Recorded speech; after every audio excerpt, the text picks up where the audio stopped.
नमस्कार मित्रों, पिछली कक्षा में लेसन तो हमारा कौन चला था आपका कि चट्टानों से संबंधित था, खनिज और आपकी मृदा से संबंधित था। और अब देखो कि मृदा के बारे में पढ़ रहे थे कि मृदा आपकी एक प्राकृतिक पिंड होती है। तो प्राकृतिक पिंड है तो प्राकृतिक पिंड की विशेषताओं के बारे में हम पढ़ रहे थे कि कोई चीज प्राकृतिक है तो उसमें प्राकृतिक के समान कुछ ना कुछ विशेषताएं होगी।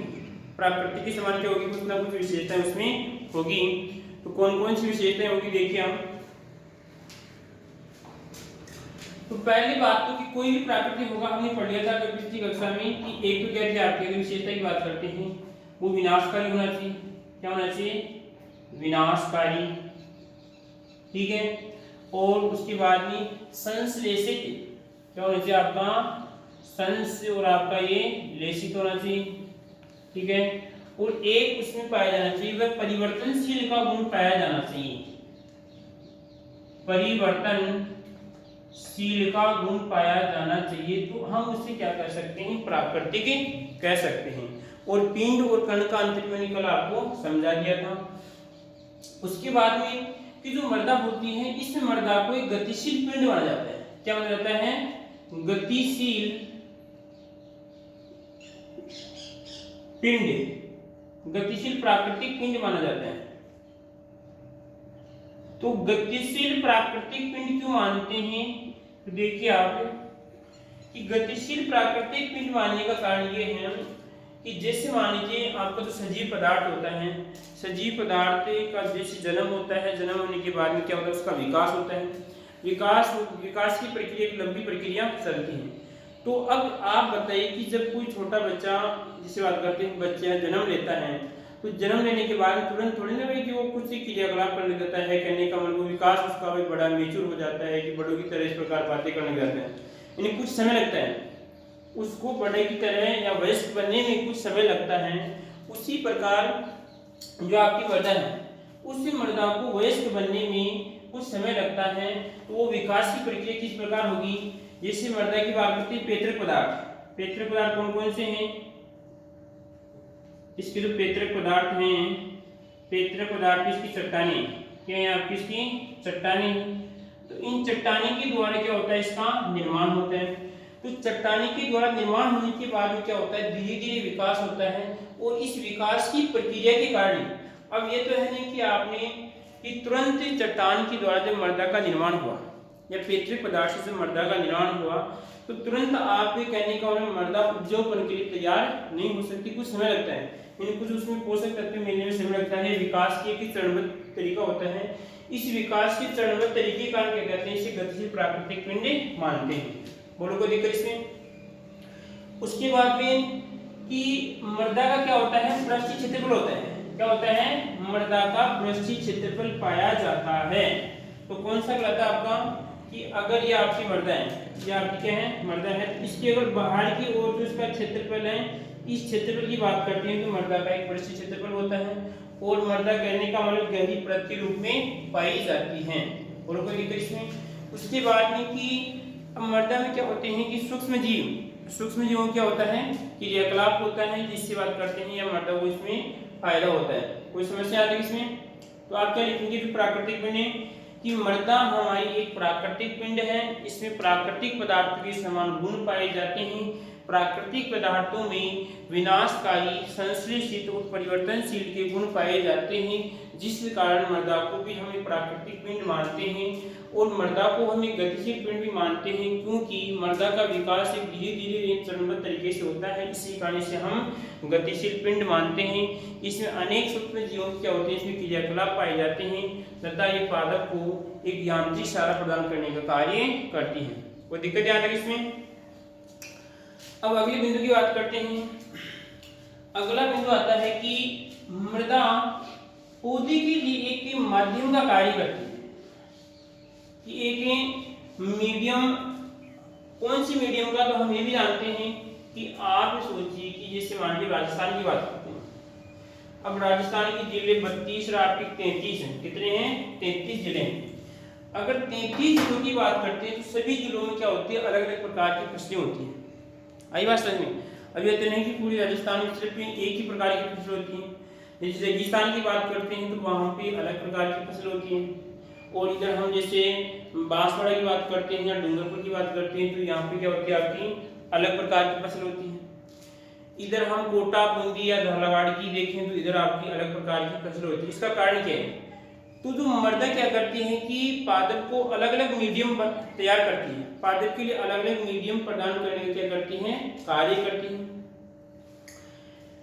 मीडियम में क्या क्या होना चाहिए, सीधी सी बात हम देखें कि पादप की वृद्धि के लिए कौन कौन सी विशेषता है। एक तो पानी होना चाहिए, ठीक है, उसके बाद में पोषक तत्व होने चाहिए, और वायु का मतलब ऑक्सीजन होनी चाहिए, ठीक है, और एक हम बात करते हैं कि कुछ यांत्रिक क्षारा भी क्या करती है, प्रदान करती है। ये 4-5 विशेषताएं क्या करती है, जिसमें है तो क्या करेगा, मीडियम की तरह क्या करती है, व्यवहार करती है। अब इस मीडियम के अंदर 3 प्रकार के कार्य बताए गए हैं। कौन कौन से, देखो आप, एक तो हम यहाँ पे आपका जो बिंदु रहेगा आपका कि मृदा पादप के लिए एक माध्यम की तरह कार्य करती है।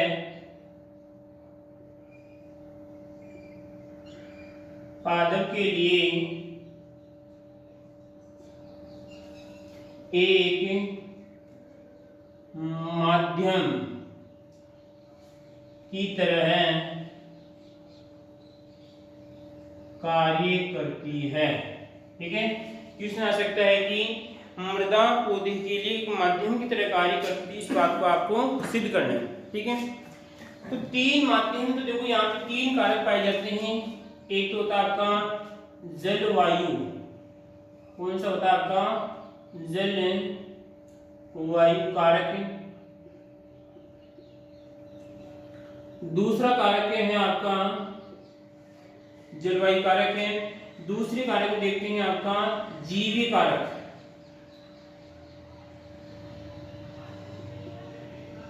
और कोई दिक्कत। तीसरा कारक आपका, पहला जलवायु कारक है और फिर आपका जीवी कारक है, और उसके बाद में रहेगा आपका एक मृदीय कारक।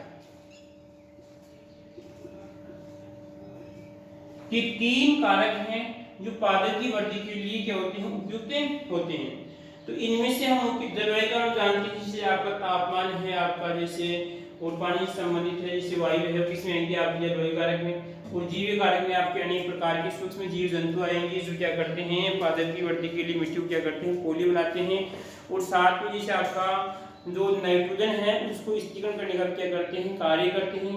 और यहाँ पर जो आपके की कठिन पदार्थ हैं, कठिन पदार्थों को सरल बनाने का क्या करते हैं, कार्य करते हैं। जिससे हम बात करते हैं कि आपका एक जो केंचुआ होता है, केंचुए की बात करें तो केंचुआ क्या कर रहा है यहाँ पर, वो भी क्या करते हैं, जीवी कारक है जो पादप के लिए आवश्यक होता है, कठिन पदार्थों को सरल पदार्थों में परिवर्तित करने का कार्य करता है, ठीक है। और कुछ समस्या आती है इसमें। अब देखो आगे,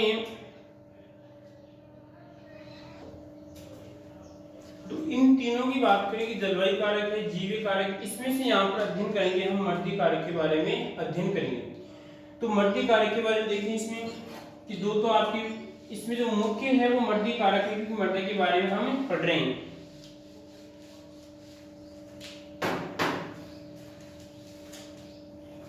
कौन सा आपका मृदीय कारक, सॉइल फैक्टर, ठीक है। तो मृदीय कारक क्या करता है कि मृदा के अंदर जैसे अनेक भौतिक व रासायनिक क्रियाओं द्वारा क्या होते हैं, या मृदा अनेक भौतिक व रासायनिक क्रियाओं द्वारा पादप के लिए क्या होती है, तैयार होती है। और प्लस में आपकी पादप को क्या करती है, पोषण प्रदान करने का, या बात करते हैं जल प्रदान करने का भी कार्य करती है। अब कि जैसे कि इसमें की जो मृदा है कि लगभग 4 प्रकार से, पहले करेंगे इसमें आपका कि एक तो क्या करेगी, पोषक तत्व प्रदान करने का कार्य करेगी। पोषक तत्व प्रदान, पोषक तत्व प्रदान करने का क्या करती है, कार्य करती है, प्रदान करती है, प्रदान करती है। कोई दिक्कत इसमें। दूसरा जो बिंदु रहेगा आपका, दूसरे बिंदु की बात करते हैं, जल उपलब्ध करवाती है। कि आप ऐसे नहीं कि कहने का मतलब कि पौधे को आप ऊपर से जल पिलाओ, आप तो जल पी नहीं सकता, पानी ले नहीं सकता। उसको लेने के लिए आपको पौधों को जल देने के लिए क्या करना पड़ेगा, आपको उसको मिट्टी में पानी डालना पड़ेगा। ठीक है, तो जल उपलब्ध करवाती है, जल उपलब्ध जल प्रदान करती है, जल प्रदान करती है। ठीक है, और एक और देखिए आप तीसरा कारक है आपका, तो 3-4 कारक हैं। एक क्या करती है कि ऑक्सीजन प्रदान करती है, ऑक्सीजन प्रदान करती है। ठीक है, और एक देखिए आप चौथा कारक आपका यांत्रिक आधार, यांत्रिक आधार प्रदान करती है। ये आपके कितने हैं, 4 कारक हैं। जो मृदा है, मध्यवर्ती कारक है, जो मृदा मुख्य रूप से 4 कार्य करती है। 4 कार्य में कौन से कहलाएंगे आपके, पहला कहलाएगा आपका पोषक तत्व प्रदान करती है, उसमें फिर उसके बाद जल प्रदान करती हैं और ऑक्सीजन प्रदान करती हैं और यांत्रिक आधार प्रदान करती हैं। ठीक है, इसमें आएगा पोषक प्रदान के, जल प्रदान करती है, ऑक्सीजन है आपका, यांत्रिक आधार है। तो पहले देखते हैं हम पोषक तत्व प्रदान करती है। तो पादप की वृद्धि के लिए कौन कौन से पोषक तत्व आवश्यक होते हैं, पादप की वृद्धि के लिए कौन कौन से पोषक तत्व आवश्यक होते हैं उनको देखते हैं। तो मैं आपको यहाँ पे मिटा के लिख रहा हूँ कि पोषक तत्व कि मैं 4 बिंदु पढ़ने, कौन कौन से आपको याद होंगे, पोषक तत्व, जल है, और उसके बाद देखते हैं आपका ऑक्सीजन और आपका यांत्रिक आधार।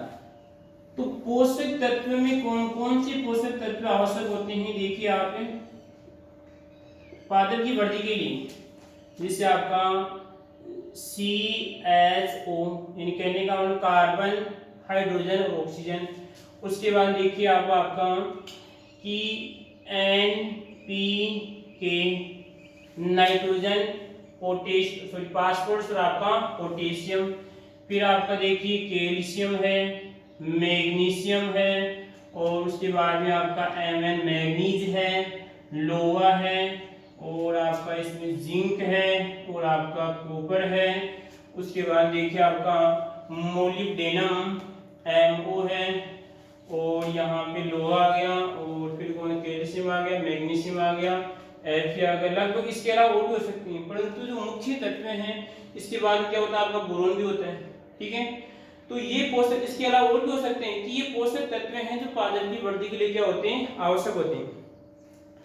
अब हमें देखना है कि इन पोषक तत्वों में से कौन कौन से पोषक तत्व की पादप को मृदा के द्वारा प्राप्त होते हैं, कि उन पौधों को उन पोषक तत्वों को अगर मृदा में डालेंगे तो ही हमें क्या करेंगे, प्राप्त होंगे। तो देखते हैं यहाँ पर जो आपका कार्बन, हाइड्रोजन, ये ऑक्सीजन है, ये तीनों की बात करें तो ये तो पौधे को किससे प्राप्त होंगे, आपके वायु और जल से प्राप्त होते हैं। किससे प्राप्त होते हैं, तो वायु और जल से। तो कौन से प्राप्त होंगे आप पौधे को, इसमें आएगा कार्बन, हाइड्रोजन और आपका ऑक्सीजन। ठीक है, उसके बाद में देखिए आप अब नाइट्रोजन है आपकी, जो ये आपकी वायु और आपकी यहाँ पर देखिए मृदा से प्राप्त होगी। वायु और मृदा से क्या होती है, आपको नाइट्रोजन प्राप्त होती है। ठीक है, और यहाँ पे देखिए कि हाँ जी, मृदा के द्वारा स्पेशल मृदा से कौन कौन से प्राप्त होते हैं, कि कार्बन, हाइड्रोजन, ऑक्सीजन तो किससे होते हैं, जब वायु और जल के द्वारा प्राप्त हो सकते हैं। और वायु जो आपकी नाइट्रोजन है, कि वायु द्वारा भी, जैसे आपके कुछ पौधे होते हैं, जैसे हम बात करते हैं कीट की बख्शी जो पादप होते हैं, वो क्या करते हैं कि कहने का मतलब इसका उसको क्या करते हैं, कीटों को आकर्षित करते हैं, उसको उसमें अंदर पासते हैं और क्या करते हैं, नाइट्रोजन को अवशोषित करने का कार्य करते हैं। और जो कुछ नाइट्रोजन स्थिरीकरण जीवाणु होते हैं जो मृदा के लिए क्रियाकलाप करते हैं, उसके द्वारा पौधे को प्राप्त होती हैं। उसके बाद देखो यहाँ पे मृदा की बात करें तो मृदा से कौन कौन से प्राप्त होते हैं, तो मृदा से देखिए आपका फास्फोरस और आपका पोटेशियम। ठीक है, उसके बाद देखिए आपका कैल्शियम और आपका मैग्नीशियम, और यहाँ पर आपका Mn है मैग्नीज, और यहाँ पर आएगा आपका Fe आएगा, और यहाँ पर Zn आएगा, और Cu आएगा, और यहाँ पर आपका Fe आएगा। ये अधिक से इस प्रकार के कुछ तत्व होते हैं जो पौधों किससे प्राप्त होते हैं, मृदा से प्राप्त होते हैं, स्पेशल मृदा से प्राप्त होते हैं। Phosphorus, potassium, calcium, magnesium, manganese, Fe, zinc, copper और आपका आयरन। इसके अलावा आपका जैसे मोलिब्डेनम है, वो भी क्या होता है, इसी से प्राप्त होता है। ठीक है, तो इस प्रकार ये जो तत्व है आपको इस प्रकार याद रखने हैं। आगे वाली जो तीन कारक हैं, तीन आगे वाली कक्षा में क्या करेंगे, हमें अध्ययन करेंगे। ठीक है।